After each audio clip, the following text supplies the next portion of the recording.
Hola a todos, bienvenidos a un nuevo episodio de Podcast Evolutivo. Soy Lidia. Hoy, y a pedido de una persona que escuchó el episodio anterior, vamos a hablar sobre el ego. Para poder entender mejor el concepto y cómo diferenciarlo en nosotros, es un tema del cual no se habla realmente mucho y me pareció perfecto hacerlo, ya que en realidad el objeto de hacer todos estos podcasts tienen que ver con el superar aquello que nos genera sufrimiento. Y he aquí que todo lo que nos genera sufrimiento es en última instancia referente al ego. Al entender qué es el ego y cómo opera en nosotros, entenderemos de dónde proviene el sufrimiento y cómo superarlo. Y esto es lo que se conoce comúnmente como el despertar de la conciencia. Dice el filósofo y escritor hindú Jiddu Krishnamurti: no eres la charla que oyes en tu cabeza, eres el ser que escucha esa charla. Como explicaba en el episodio anterior, ego significa yo en latín. Y en psicología entendemos por ego como el concepto que tenemos de nosotros mismos. Es decir, quién creo que soy. Y normalmente creemos que el yo y el ego son lo mismo. Y eso es lo que quiero desmitificar en este episodio. Para crear un concepto, cualquier concepto, usamos la mente a través de un pensamiento. Es decir, cada concepto que tenemos son pensamientos en nuestra mente.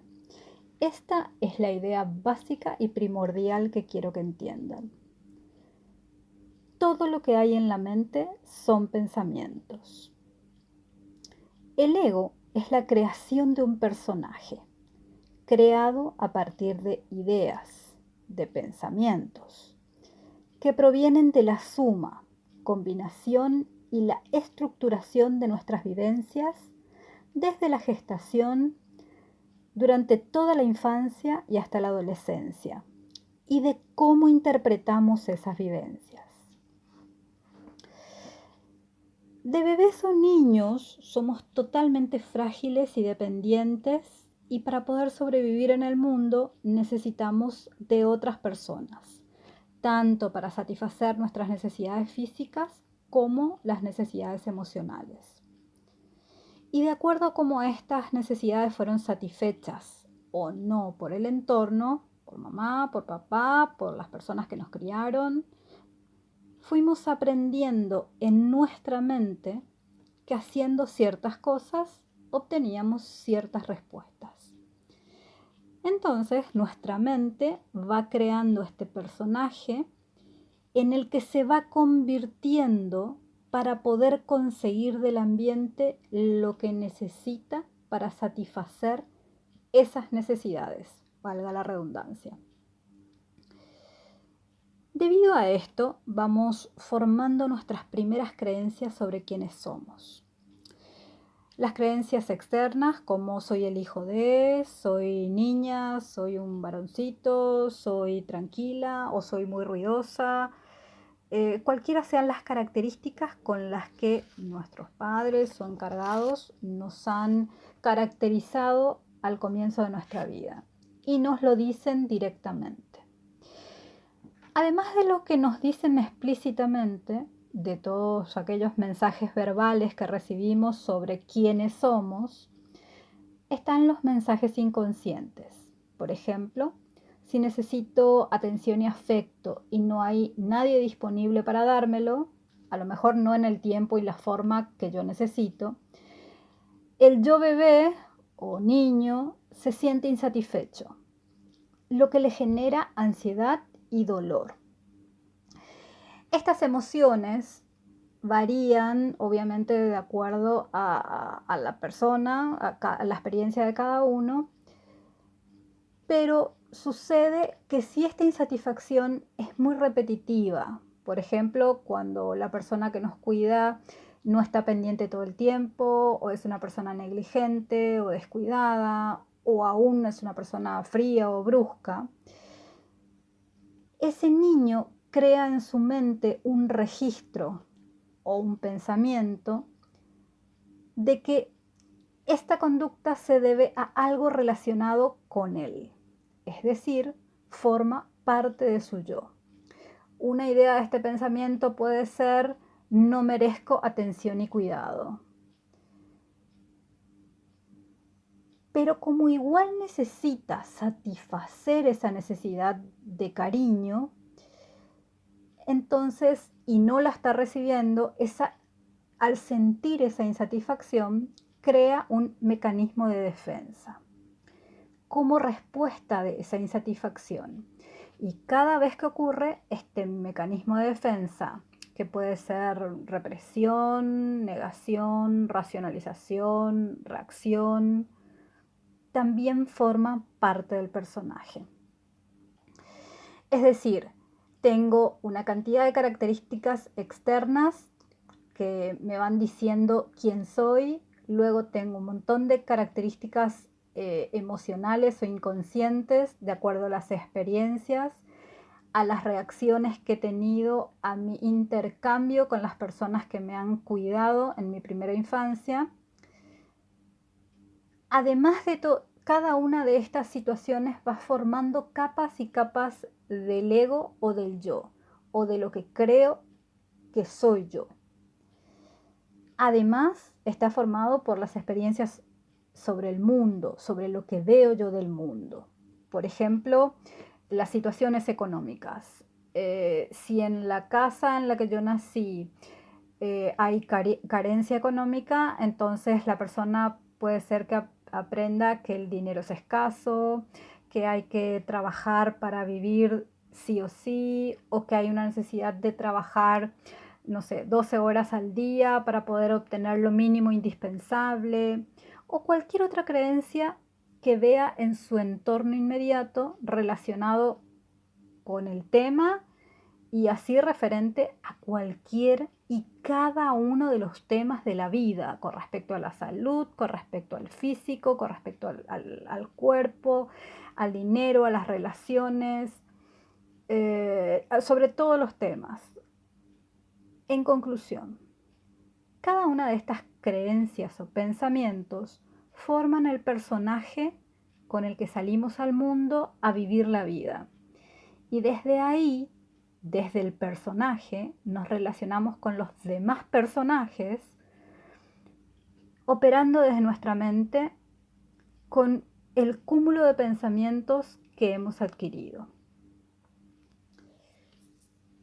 Otro concepto o pensamiento que forma parte del yo es la idea del mí o mío, o de la posesión. Cuando niños no entendemos la separación entre yo y un objeto, por ejemplo, un juguete, lo que provoca que cuando alguien me saca un juguete que tengo, lloro o hago un berrinche o tengo algún tipo de reacción, porque tengo la idea de que es parte de mí. Al ir creciendo, el niño se da cuenta que el juguete no es él, pero lo entiende como una extensión de sí mismo y lo llama mío, lo que genera una nueva capa de ego, con cada cosa material con la cual nos identificamos y consideramos parte de nosotros. Lo mismo ocurre con el país en el que nacemos y la cultura y la religión. Cada creencia de quién soy yo, de que eso es parte de mí. Por ejemplo, decir que yo soy paraguayo o brasilero o judío o católico o evangélico conlleva una creencia sobre que parte de mí es así, lo cual es absolutamente arbitrario, ya que, por ejemplo, el lugar donde nacimos no es parte de mí, no es quien somos, es un lugar, es un pedazo de tierra. Pero le damos la figura de una entidad por la que incluso tenemos sentimientos.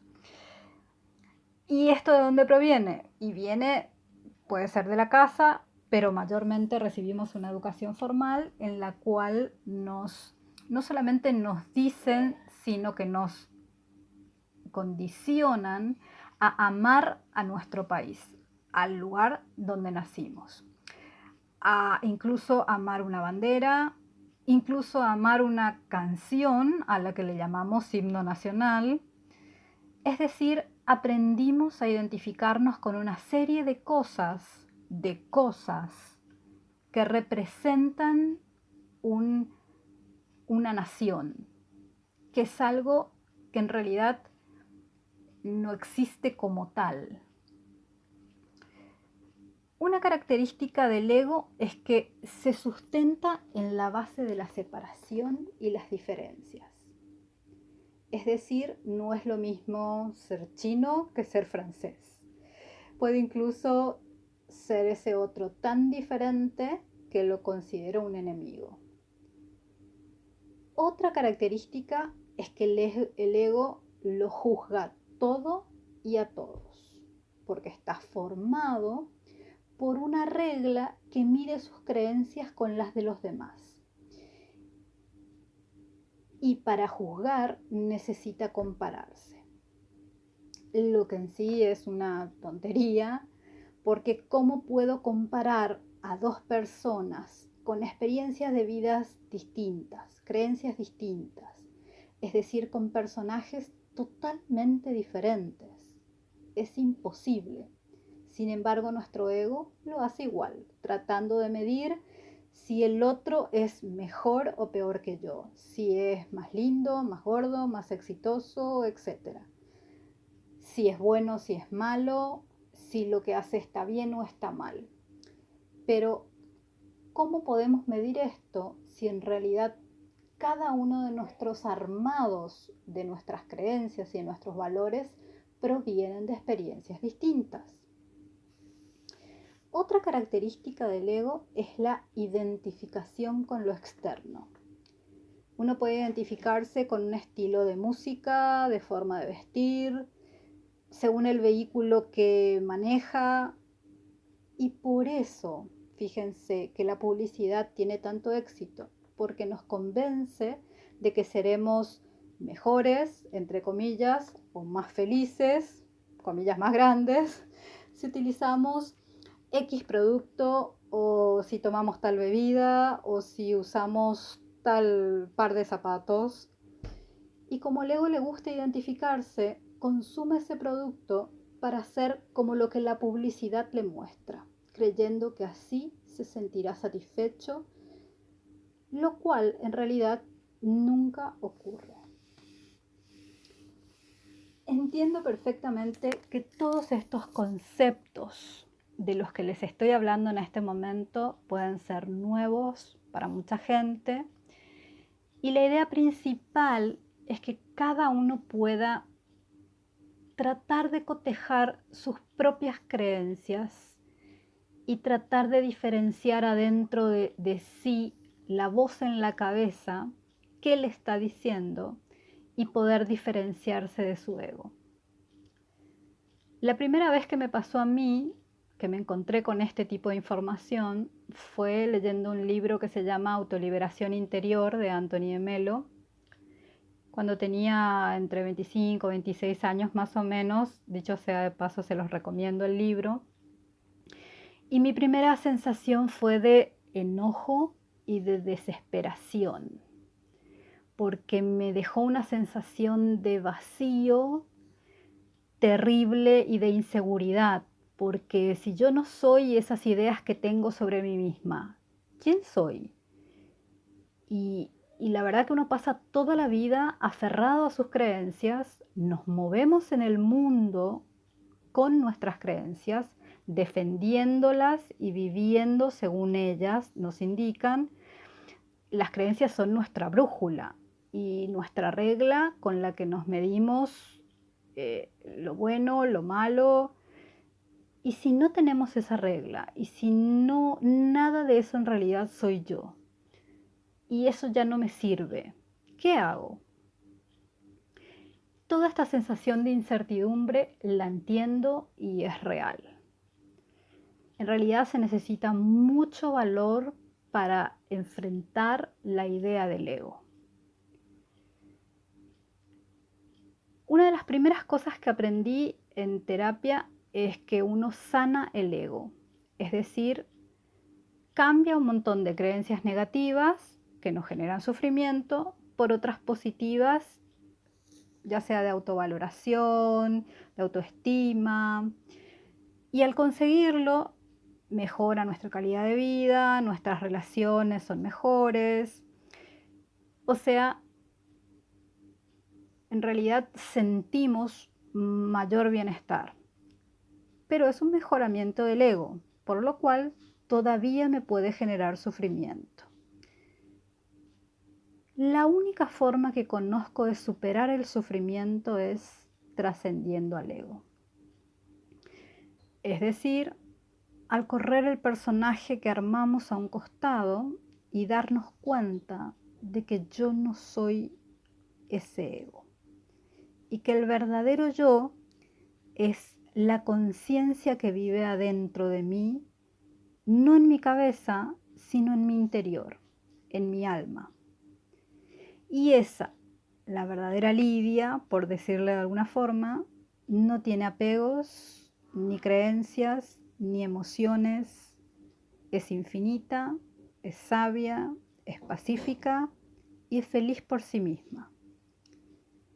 No tiene que identificarse con cosas o personas o con actividades o con circunstancias externas, simplemente es. Y ese fue mi despertar de conciencia,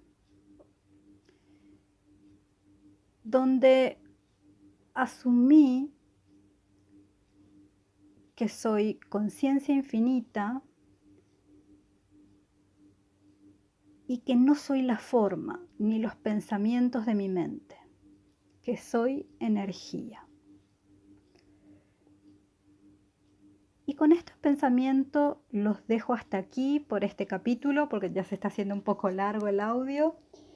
Y continuaremos en el próximo episodio hablando sobre el tema del ego para profundizar y sobre todo para tratar de desarmar en la medida que pueda, por lo menos cada uno que vaya ejercitándolo por su cuenta en la medida de que quiera hacerlo.